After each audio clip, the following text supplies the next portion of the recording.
1 மணி நேரமோ 2 மணி நேரமோ பத்தாது. இது ஆர்வீர் அண்ணன் அவர்கள் மிக சிறப்பான முறையில் ஒரு கண்காட்சியை இங்கே அமைத்திருக்கிறார்.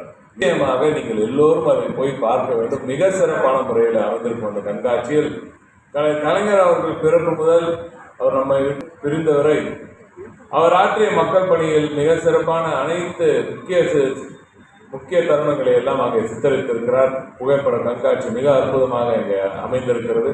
அதற்கு நிச்சயமாக நீங்கள் செல்ல வேண்டும்.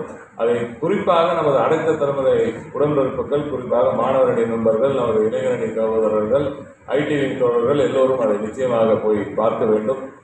கலைஞர் அவர்களை பொறுத்தவரை பொதுவாக நமது எதிரணியினர் நம்மை பார்த்தா இந்து விரோத கட்சி அது இதில் ஏதாவது ஒரு கதையை சொல்லிட்டு இங்கே இருக்கிற வாக்குகளுக்காக, வாக்கு வேட்டைக்காக வெற்று வார்த்தைகளை, பொய் பொருட்களை எடுத்துரைப்பது வழக்கமாக